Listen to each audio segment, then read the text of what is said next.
Okay, so this is a Space News article. It is dated October 11th, 2022, so about 7 days ago. Today's broadcast is on October 18th.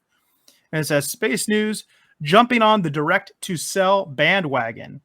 And I kind of like this graphic here, Rob. If you can see it, it actually is. It looks like an Apple iPhone, and it's got this little app on here, and it says "Connected."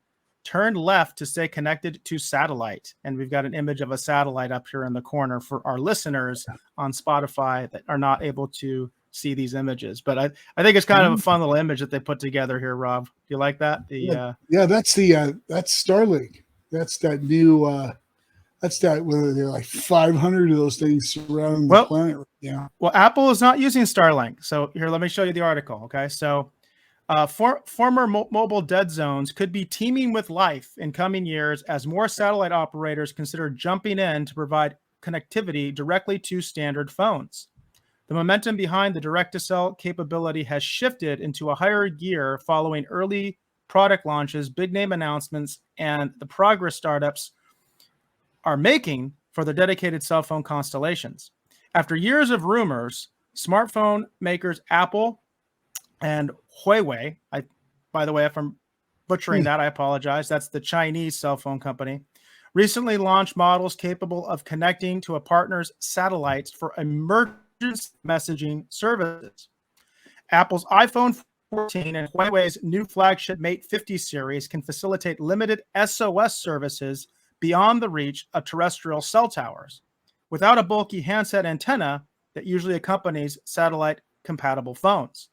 Now, we got a picture here of Mr. Elon Musk, and the caption reads, T-Mobile CEO Mike Sievert and SpaceX CEO Elon Musk announced plans for direct-to-cell phone satellite services at SpaceX Starbase test site in Texas.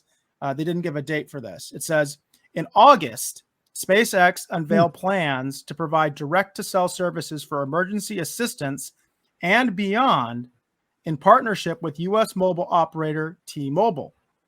These include text and picture messaging services available in the United States as soon as late next year. T-Mobile CEO Mike Sievert said this during an August 25th event at SpaceX Starbase in Texas. Voice, video streaming, and other high bandwidth capabilities could come at an unspecified time after that. While Apple is using Globalstar's satellite spectrum, and Huawei is leveraging China's space-based Beidou, by the way, again, if I'm mispronouncing, Beidou navigation constellation. SpaceX would use T-Mobile's terrestrial wireless frequencies to connect phones outside of cellular networks. Instead of broadcasting from cell towers, these frequencies would beam from upgraded Starlink satellites that SpaceX mostly uses to provide broadband services to fixed addresses. US-based startups Link Global and AST Space Mobile have a similar direct-to-cell strategy. They are busy forging alliances internationally to give their planned satellites access to the mobile operator spectrum, which would have more reach from space to serve a telco's customers while its terrestrial infrastructure cannot. It says there are 5 billion smartphones in circulation today, and mobile dead zones are prevalent even in countries with widespread G5 networks.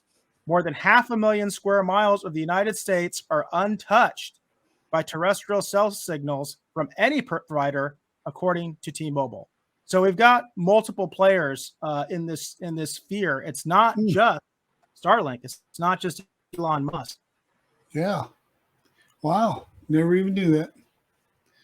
Well, I thought it was just Elon Musk. Yeah. All right. Well, at least we know something. That's good stuff.